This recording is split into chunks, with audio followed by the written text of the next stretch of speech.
बिस्मिल्लाहिर्रहमानिर्रहीम। अस्सलाम वालेकुम। मैं हूँ बुशरा सिद्दीकी और आप देख रहे हैं मेरा यूट्यूब और फेसबुक चैनल। हम पाकिस्तानियों की तकदीर लिख रहे हैं, वो शख्स जिन पर फ़र्दे जुर्म आयद होना था, वो लोग जो कि सीधा जेलों से जाकर पार्लियामेंट में बैठ गए हैं, वो 24 करोड़ अवाम की तकदीरों का फ़ैसला कर रहे हैं। एक तरफ शू डिलीवर करने वाले को पकड़ लिया जाता है तो दूसरी तरफ एक छोटी बच्ची पर घरेलू तशद्दुद किया जाता है, लेकिन जो तशद्दुद करता है वो आज भी बाहर है।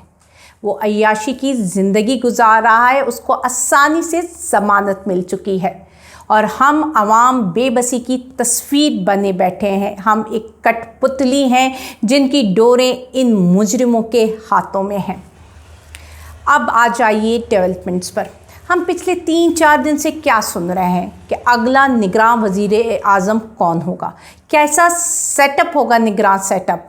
क्या ये वही सेटअप होगा जो पंजाब में लाया गया, ये वही सेटअप होगा जो KPK में है, और ये सेटअप क्या निगरान सेटअप पंजाब की तरह प्रोलॉन्ग करके एक नाजायज़ सेटअप इख्तियार हो जाएगा, या फिर वो अपनी आइनी मुद्दत पूरी करके इलेक्शन करवाएगा।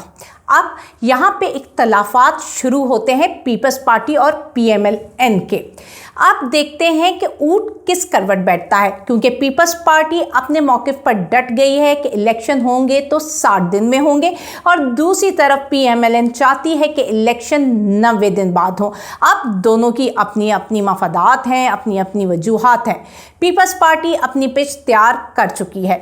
1.5 साल में जो कुछ इस मुल्क के साथ हुआ, पीपल्स पार्टी तैयार है सारा मलबा PMLN के सर पे डालने के लिए। उसने अपने आप को साफ शफाफ तरीके से साइड पे कर लिया है और सिर्फ वो बता रही है कि बीइंग अ वज़ीर ख़ारजा बिलावल ने कितनी कामयाबियां समेटी हैं, और बाकी जो भी इकनॉमिक टर्मोइल है या पॉलिटिकल टर्मोइल है उसके तमाम ज़िम्मेदार PMLN हैं, उसके अपने फ़ैसले हैं।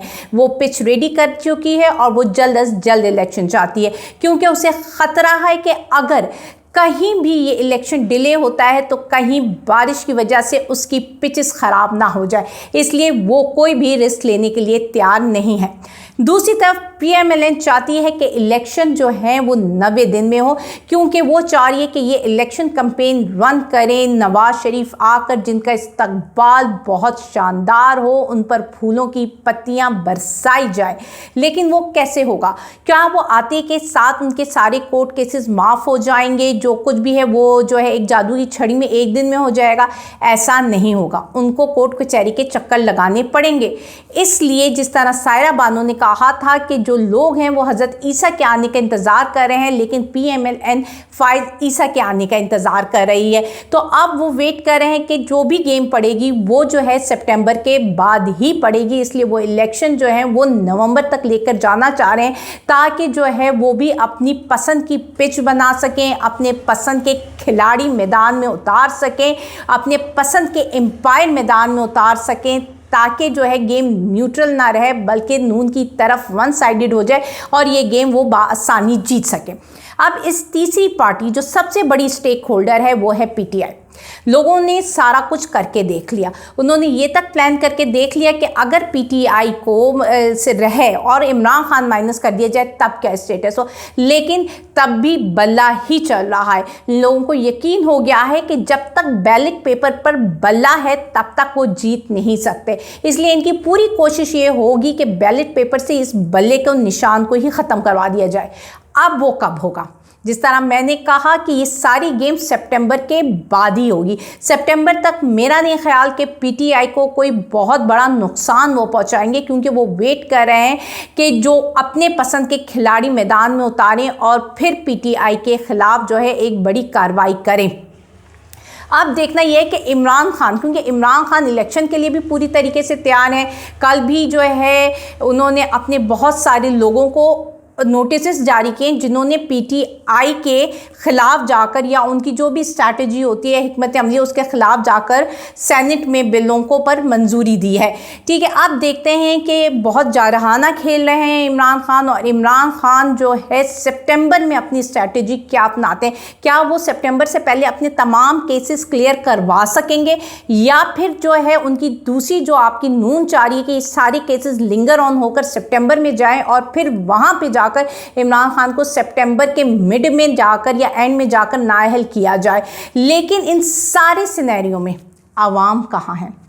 अवाम कहाँ है? अवाम आपका जो आइन कहता है, जब आइन शुरू होता है ना तो अल्लाह के बाद कहते हैं, अल्लाह के बाद जो हाकमियत है वो अवाम की है। अवाम मुंतखब करती है नुमाइंदों को जो कि पार्लियामेंट में बैठ कर कानून साजी करते हैं, उनकी तकदीर के फैसले करते हैं। लेकिन यहाँ जो भी सर्वे आ रहे हैं वो कह रहे हैं कि अवाम तो इमरान खान के साथ खड़ी है। तो जब आप बैलेट पेपर से इमरान खान को माइनस करते हो, इसका मतलब ये है कि आप जो है पूरे सिनेरियो से अवाम को माइनस कर रहे हो, अवाम को दबाने की कोशिश कर रहे हो। अब बात ये आ रही है कि आप 15 लोगों ने 15 जो दर्जनों बिल जो हैं वो 15 मिनट में पास कर देते हैं।